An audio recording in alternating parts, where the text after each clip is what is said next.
¿qué tal? A todos los aquí presentes y a los que nos están viendo en las redes sociales. Yo les voy a hablar ahora sobre la tendinitis iliotibial.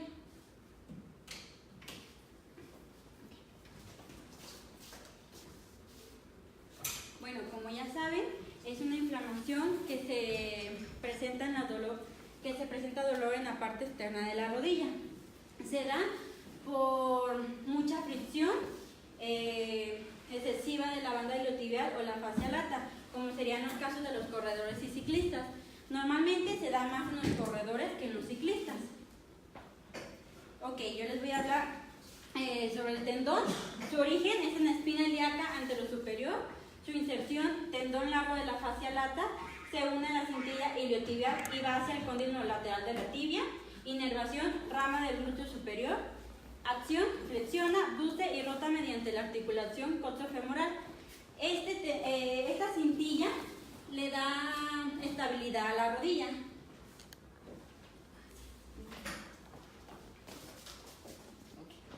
Bueno, su agente causal, sobre el uso de fricción de la banda iliotibial, es una lesión causada por esfuerzo y exceso de ejercicio. Se da en los corredores de alto rendimiento, con mucha resistencia, en corredores de largas distancias y cortas distancias, y normalmente estos corredores, que sería el medio ambiente, corren en pistas o normalmente corren en cemento, y les encanta hacer subir muchas escaleras y algo extremo, que es donde les afecta más al momento de pisar, o que el tenis esté un poco desgastado. También el que el tenis esté desgastado hace más fuerza en la rodilla. Ok, sus síntomas específicos es dolor en la parte lateral, inflamación, puntos gatillo, contracturas, debilidad muscular y arcos de movilidad disminuidos. Los inespecíficos, dolor, edema, inseguridad al caminar. En la exploración física, el paciente va a caminar con la rodilla en extensión cuando hacen esto, ya que de este modo evita el roce del tendón sobre el epicóndilo femoral lateral. Se puede también observar edema. Bueno, también se van a escuchar crujidos o crepitación en la flexión o la extensión, debilidad en la fuerza de los músculos extensores y dolor al ser provocado con flexión a 30 grados más estrés en varo. Estos pacientes, su mayor dolor, su dolor insoportable es a los 30 grados de flexión. Factores de riesgo: que su banda iliotibial sea corta y tensa, talones varos, varo del antipié, pies cabos, mala técnica en el ejercicio y no calentar previo al ejercicio, al estirar o simplemente al caminar antes de realizar alguna carrera. También se realiza esta prueba, se llama prueba de compresión según Noble. Su dedo pulgar sobre el cóndilo lateral externo se efectúa una flexoextensión en la rodilla del paciente, y al momento de llegar a 30 grados es cuando va a presentir más dolor el paciente y es cuando es positiva. Luego, la prueba de Over, para determinar la flexibilidad de la banda iliotibial, el paciente se recuesta sobre el lado sano, se estabiliza con una mano la cadera y el muslo, se realiza abducción, después flexión de la rodilla a 90 grados, más extensión de la cadera. Se le pide al paciente que así se quede. Al momento de que el paciente no baja su rodilla lentamente o no baja, es positiva. Al momento de que quede como contracturado o que baje muy muy lento. Su tratamiento es conservador, quirúrgico rara vez. Se puede hacer con AINES, fisioterapia, rehabilitación, cirugía e infiltraciones. El objetivo del tratamiento es devolver al deportista su rutina sin dolor, controlar la inflamación y modificar la actividad. Corregir los factores de riesgo, clasificar la lesión ayuda a determinar el tratamiento. Se clasifica en 5 grados, y el 94% de los casos no es quirúrgico, es conservador. Bueno, el grado 1 se produce durante la actividad actividad, no se produce durante la actividad. Está haciendo ejercicio y no va a sentir dolor hasta después de dejar de hacer ejercicio 1 a 3 horas. Y bueno, su tratamiento en este grado es estiramientos de elongación y entrenamiento de tipo elongación y estiramientos, como sería este caso. En el grado 2, el dolor es mínimo y se presenta hasta el final del entrenamiento. Está haciendo ejercicio y no se va a presentar nada de dolor hasta el final. Y aquí todavía no afecta el rendimiento. Es el mismo tratamiento con ejercicios de estiramiento, pero aquí ya le pueden agregar compresas frías y antiinflamatorios no esteroideos. En el grado 3, el dolor es durante el entrenamiento y ya interfiere en la velocidad y en el rendimiento. Aquí ya se inicia un tratamiento de 6 semanas de terapia física de rehabilitación para disminuir el proceso inflamatorio, fortalecimiento y estabilización de la musculatura de los abductores de la cadera, el glúteo medio y tensor de la fascia lata. En el grado 4, el dolor interfiere en el entrenamiento, ya no puede entrenar y más aparte ya les duele en la vida diaria al caminar.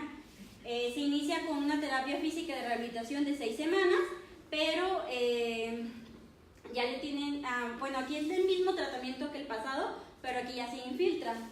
En dado caso que el otro no funcione, que se incremente en la sintomatología, ya su terapia física es más agresiva y si es necesaria la cirugía para que si el deportista quiere regresar a hacer deporte, es necesaria la cirugía.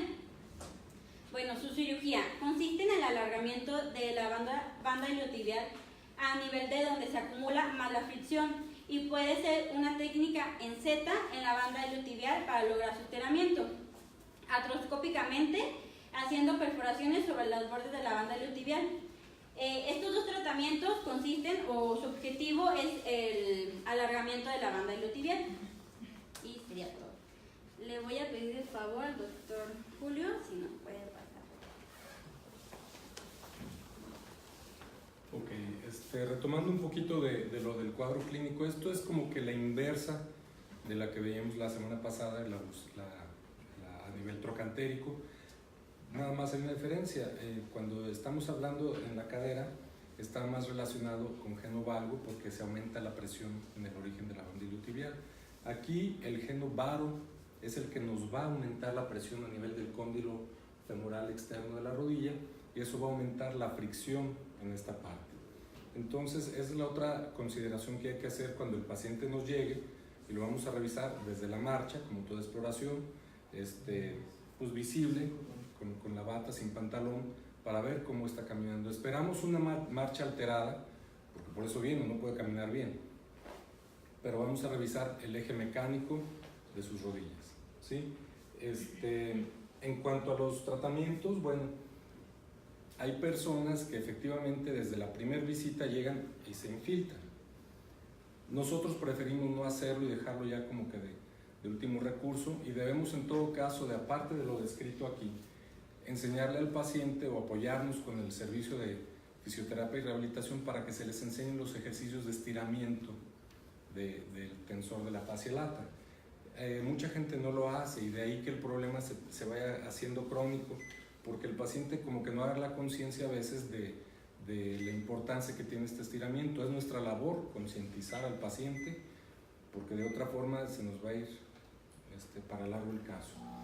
Y en cuanto al punto quirúrgico, aquí se hablaba de la relajación mediante Z-plastía, ese es uno, pero podemos hacer cualquier otra técnica para relajar. Existe la que se hace un rombo, existen cortes alternos, incluso existe como el tendón de Aquiles, la técnica percutánea, también es válido hacer, y a veces tenemos que hacer una plastía en el cóndilo femoral, quitarle un tanto de ese excesivo tamaño nuevamente para bajar esa fricción en ese sitio. Y ciertamente, como nos describen aquí, el llegar a esta parte es como que muy poco común.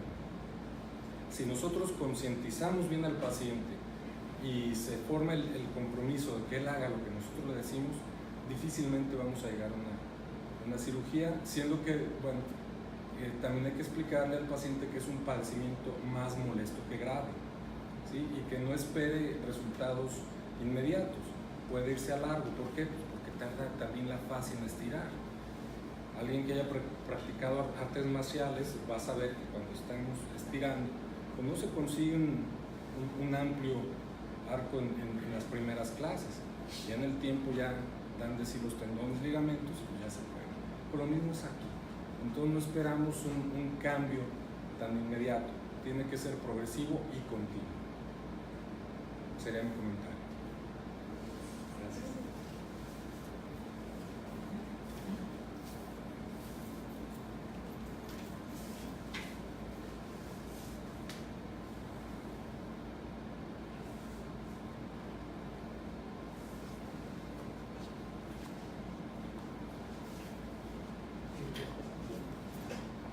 Muy buenas tardes otra vez, bienvenidos a todos. Como habíamos comentado la semana pasada, el día de hoy vamos a continuar con la artroscopía de cadera. Básicamente lo básico de la artroscopía de cadera, que son los portales y las indicaciones, un poquito de la historia para meternos más de lleno en el tema.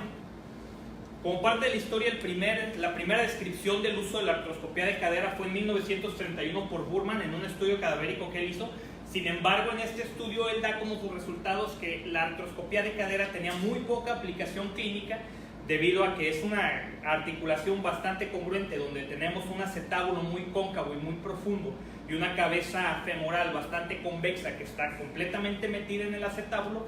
Es muy difícil lograr una adecuada distensión capsular y por lo tanto una adecuada visualización de las estructuras intraarticulares. Por lo tanto la mencionaba como poco útil clínicamente. Sin embargo, ya Takaya en 1939 reporta el primer caso clínico de una artroscopía de cadera ya utilizada en un paciente vivo. Sin embargo, ya es hasta la década de los 90 donde empieza a tener un mayor impacto la aplicación clínica de la artroscopía de cadera. Entonces podemos ver que tarda casi 60 años desde que se reporta el primer estudio cadavérico hasta que empieza a utilizarse de manera común, por así decirlo, la artroscopía de cadera clínicamente. ¿Esto por qué es? Es técnicamente bastante difícil, es algo complicado, presenta muchos retos. Tenemos, para empezar, que hay una cápsula gruesa y tenemos muchos músculos y ligamentos periarticulares que dificultan una adecuada introducción de todo nuestro instrumental. Además, lo que mencionaba hace rato, tenemos una cabeza femoral muy convexa que se presenta y está completamente congruente con un acetábulo muy cóncavo, lo cual hace que sea muy difícil entrar a la articulación si no se tiene una adecuada distensión, y pues es una articulación profunda. La que sigue, por favor. Dentro de las indicaciones de la artroscopía de cadera ya hemos estado hablando de algunas durante las clases pasadas, lo que es el pinzamiento femoroacetabular, las lesiones del labrum, las lesiones del cartílago articular, la sinovitis también, los cuerpos libres intraarticulares como es en una condrocalcinosis o en una coxa saltans también, pues que hay intraarticular y extraarticular, también está indicada la artroscopía de cadera. El posicionamiento del paciente es muy importante. Básicamente tenemos dos tipos de posicionamiento, dos tipos de abordaje que podemos utilizar. Este es el más común, el que fue desarrollado por Bibb, que es así como Don Fregón a nivel de la artroscopía de cadera, en donde tenemos al paciente en decúbito supino y tenemos nosotros un poste perineal que nos va a ayudar y debe de ser en una mesa de tracción como si estuviéramos haciendo una reducción de una fractura transtrocantérica de cadera. Esta se utiliza mucho, es una de las más comunes y más utilizadas debido a que el manejo de los aparatos artroscópicos es bastante sencillo en esta posición. Es importante siempre mantener lo que es nuestro eje diafisario del fémur en congruencia con lo que es la cabeza femoral, con la espina ilíaca anterior superior, para evitar que vayamos a tener, ahora sí que el trocánter mayor se interponga en nuestro camino cuando introducimos los instrumentos artroscópicos. Y es muy importante el uso de un arco en C o un fluoroscopio para poder estarnos dando cuenta de que en realidad estamos dentro de la articulación cuando debemos de estar. Los portales, que fue básicamente la pregunta que queríamos contestar de la semana pasada, existen tres portales principales, que es el portal anterior, el portal anterolateral y el portal posterolateral.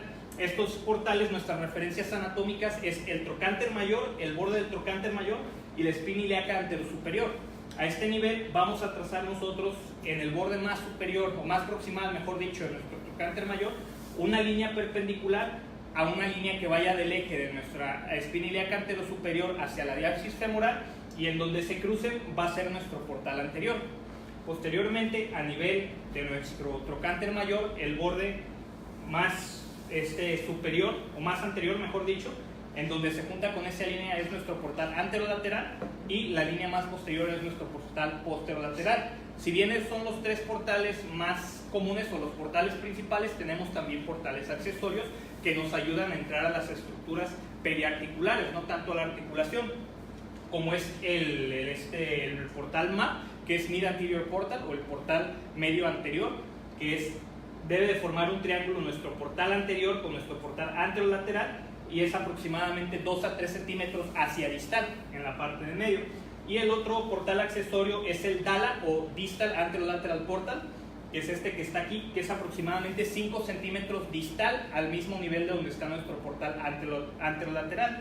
O está también el PALA, que ese no está en esta imagen, que es el Proximal Anterolateral Portal, que es exactamente en el mismo eje del portal anterolateral, pero 5 centímetros hacia proximal.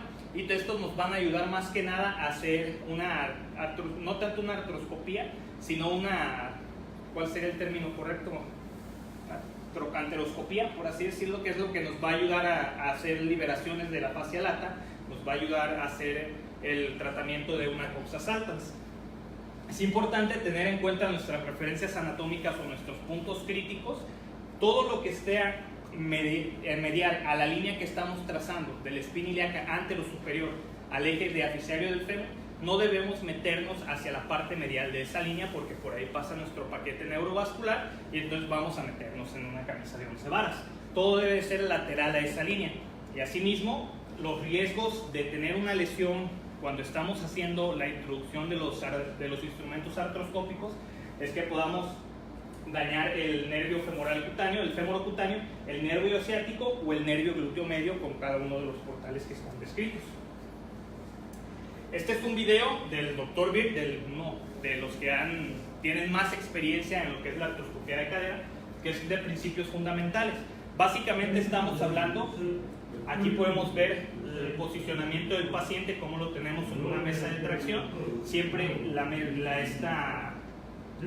extremidad que vamos a operar, ponle...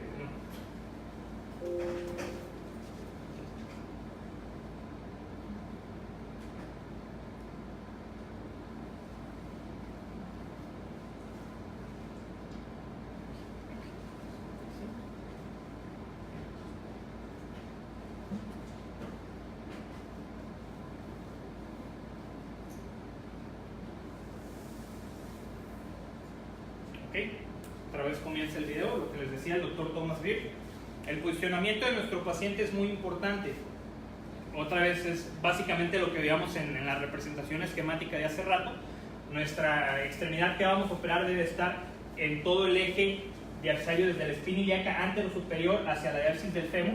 Debe tener una rotación neutra. Para poder valorar si tenemos una rotación neutra es bastante fácil. La rótula tiene que estar viendo hacia el techo, no tiene que estar viendo hacia la parte de adentro ni hacia la parte de afuera.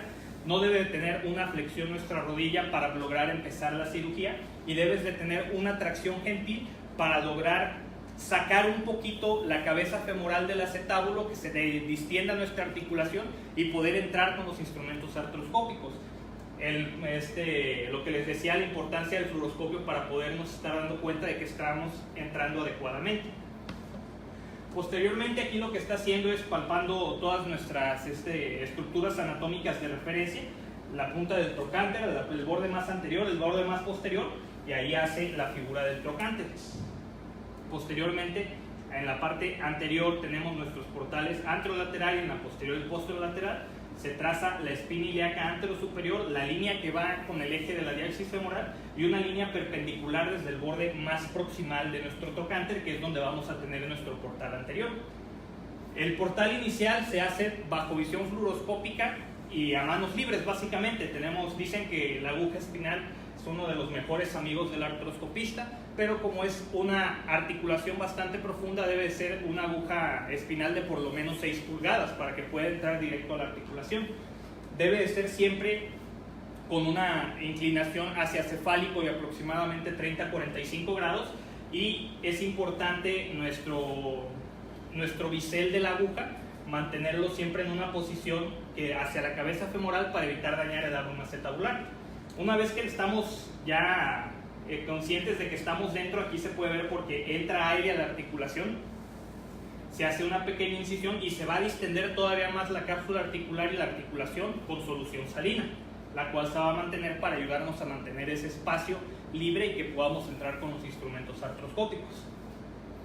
Posterior a ello ya se va a retirar esta aguja espinal y se introduce una guía de nitinol, que sobre esa guía de nitinol es sobre lo que vamos a introducir nuestro artroscopio inicialmente. Como les dije, siempre es importante mantener la visión fluoroscópica para estar seguros de que estamos dentro de la articulación.